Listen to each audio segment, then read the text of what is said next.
Pak Agus, Pak TBH ya, I have a bad news Pak. Jadi saya itu diminta ketemu Pak Rosan di tengah-tengah pergolakan ini mau menuju ke sini.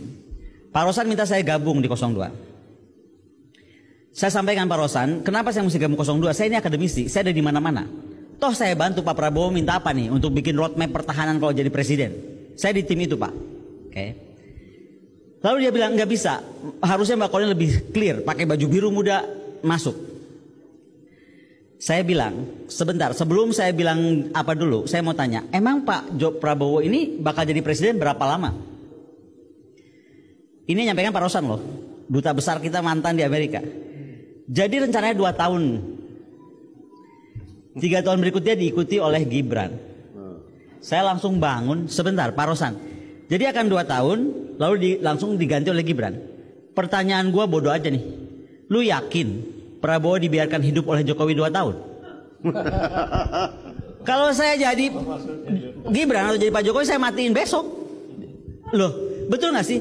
Kalau dia bisa mengkhianati Ibu Megawati Soekarno Putri dengan segala perjuangan yang menjadikan dia ada di istana sampai 2 kali, ada jadi gubernur Jakarta, ada jadi wali kota, apa bedanya dia bisa bunuh Pak Prabowo di tengah jalan? Makanya statement saya kan jadi kuat bahwa Pak Prabowo itu digunakan, bahwa Gibran itu memberatkan. Itu kan bahasa-bahasa saya, dan saya of course saya bilang sama Pak Rosan, saya nggak mungkin ada di sana. Demikian. Dan terus terang aja saya mohon maaf Pak Rudi, saya tuh undang wartawan sebenarnya datang tadi karena saya lihat harusnya nanti semua di doorstop oleh wartawan banyak, jadi bisa dinyatakan. Karena gimana ya Prof ya, kita yang jadi orang kampus aja udah jadi bingung. Ini gimana ya? Karena bukan saja kita tuh dianggap partisan, tapi buzzer-buzzer bermain. Hoax dibuat hanya untuk menjatuhkan kredibilitas orang gitu. Ada yang tidak masuk akal. Ini barusan sambil ngomong kenapa saya WA, mohon maaf bukan nggak sopan. Pada Dasko WA saya langsung. Karena sedang khawatir. Pak Ken sudah tahu hari ini ada berita besar Pak.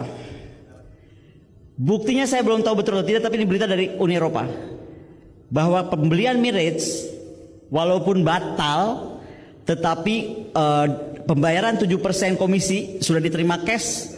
Itu sudah rame di Uni Eropa Pak. Yang mengangkat berita udah bukan berita ini, international news. Siap.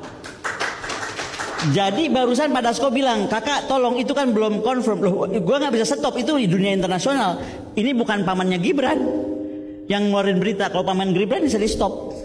Nah, jadi memang sudah kacau dunia ini. Nah, tapi saya bilang, saya terus percaya, saya tuh muridnya Pak Ken dan saya selalu diajari Pak Ken untuk tegak lurus dan jalan pada jalan yang benar. Karena ketika kita dihujat, kita diintimidasi, kalau kita tetap yakin, pasti akan Tuhan menunjukkan jalan dengan caranya. Pasti nggak ada yang tahu seorang Konira Kunini Bakri bisa diintimidasi kan Pak Ken? Oh saya mesti cerita, ini mohon maaf, ini bukan curhat. Saya sudah di warning, jangan ganggu Gibran. Siapa yang? Orang terdekatnya 08. Jangan ganggu Gibran. Kalau itu sudah di warning begitu? Oh udah. Jangan ganggu Gibran. Jangan. Tapi ganggu Prabowo boleh. Entar dulu, bukan. Kalimat berikutnya yang seksi. Kalimat berikutnya yang seksi.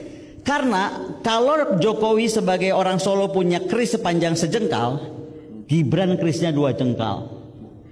Saya sampai kaget loh, 3 kali diulang. Wah, saya bilang ini pasti ada sesuatu gitu. Makanya menurut saya ya saya sih cuma siapkan mental aja. Berarti kan ancaman itu mengikuti apa yang saya ucapkan. Apalagi ketika di istana saya menyatakan kalau Pak Mahfud mundur, harusnya Pak Jokowi berjiwa ksatria untuk juga turun dari jabatan presiden. Jadi menurut saya kita nggak usah berpanjang-panjang. 3 hari sebelum Pilpres ini, mungkin kalau nggak mau dicuti, ya memang harus dimakzulkan. Mau diapain lagi? Saya ingin menyampaikan pada teman-teman yang di luar ruangan ini, yang masih punya rasa takut. Takutlah melihat bangsa ini hancur, ya, ketimbang takut dengan sekelompok orang yang melakukan berbagai teror, ancaman, ya, intimidasi. Kalau saya diintimidasi, saya diteror, semakin marah. Dan saya semakin galak kalau saya diteror. Apalagi diancam. Diteror aja gue galak, apalagi kalau diancam begini, siapa lu? Kan gitu. Itulah mungkin dia bisa saya tambah. Justru dalam forum ini, mudah-mudahan nanti kalau diekspos oleh media, bisa dibaca oleh Kapolri, kalau berita ini tidak benar supaya dikonter, diluruskan. Tapi kalau berita ini benar, mbok ya malu gitu loh. Dan ditarik ini perintah ini. Berita apa, Mas? Ya, ini sudah beredar, ada penekanan Kapolri kepada Dirbinmas seluruh Indonesia. Yang pertama, ini di semua grup WhatsApp udah beredar ini ya. Bahwa saya mau dipanggil besok oleh Barreskrim, saya siap. Jam berapa, di mana, saya akan siap ya. Satu, kerahkan fungsi Binmas Polri sebagai instrumen pemenang pemilu. Dua, door-to-door system oleh Babin Kamtibmas tidak dapat digunakan lagi karena modus sudah diketahui masyarakat. Tiga, kerahkan para dai Kamtibmas untuk memanfaatkan sarana ibadah sebagai wadah pengelolaan dan pemastian suara untuk paslon 2 dalam tempo 2 minggu ke depan. Ini dari, ada lagi, oke. Yang keempat, mengontrol para dai Kamtibmas dengan menyediakan masing-masing satu perangkat HP baru dengan nomor SIM card luar negeri dan modem mobile internet. Yang keempat, meminta bantuan dana dari para pengusaha BUJP dalam kurung Badan Usaha Jasa Pengamanan yang merupakan koleha Direktorat Binmas masing-masing wilayah, disertai dengan foto ini. Kalau memang ini hoax, saya minta Kapolri memberikan klarifikasi, ya, karena siapa tahu pertemuannya tidak, tapi ada perintah melalui tangan-tangan yang lain, tangan-tangan kotor tentunya. Dan ini bisa saya pertanggungjawabkan karena saya memperoleh ini di banyak grup WhatsApp. Jadi bukan saya yang ngarang gitu. Tapi kalau saya mau dipanggil oleh Barreskrim Polri atau oleh Kapolri, saya siap. Terima kasih. Oke. Untuk tetap menjaga kesetiaan kepada bangsa ini.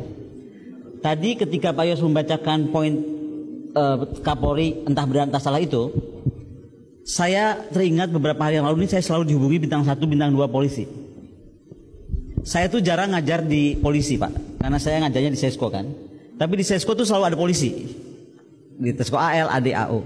Mantan-mantan murid saya ini sekarang udah pada bintang-bintang minta ketemu. Kalimatnya sederhana, Pak Ken. Mereka marah karena contoh waktu presiden datang dengan dia dihadang oleh PDIP kalau nggak salah ya, apa namanya yang bawa banners itu loh semua. Oh, Gunung Kidul. Ya, Gunung Kidul. Gunung Kidul, oke. Oh bukan Gunung Kidul, yang kedua, yang pertama, yang akhirnya Bu Giriana mengeluarkan tanda 2 itu. Solo Tigo. Solo Tigo ya. Iya, Solo Tigo.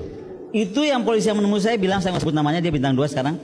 Dia bilang itu saya marah karena setelah itu diganti Kapolresnya. Diganti Kapolres? Diganti dengan ucapan mulai hari ini tidak boleh lagi ada, dan jadi pelajaran nggak boleh lagi ada kunjungan presiden atau 02 lalu didatangi atau disambut oleh paslon lain. Jadi dia nggak sebut 01, 03 tapi tidak boleh. Jadi banyak yang mereka juga marah sebenarnya, tidak tahu mesti berbuat apa. Itu kenapa saya ada di sini tuh dengan segala hormat saya minta betul. Karena di sini ada mantan kepala staf, ada mantan pemimpin di TNI, tolong deh adik-adik itu diraih, karena mereka tuh sedang bingung sebenarnya antara perintah atasan Kang TBH, ya kan, perintah kan komando ya kalau tentara sama polisi, tapi antara juga langsung dipindahkan. Nah dari adik-adik HMI, jaringan saya itu HMI banyaknya di seluruh Indonesia. Kalau di Sumatera Pak TBH itu yang digunakan Dandim, Angkatan Darat justru. Itu kenapa 2 hari yang lalu saya langsung menghadap Panglima TNI. Saya WA beliau, saya minta waktu. Saya bilang, Panglima saya cuma mau titip aja satu lah. Jaga negara ini. Karena saya sebelumnya bertemu Sultan, dan saya kan orangnya suka kepo Pak Ken. Saya bilang, Sultan, ngapain presiden mau ketemu Sultan diterima? Ternyata Sultan bilang, saya harus terima. Karena presiden komplain tentang satu hal, kenapa UGM bersuara?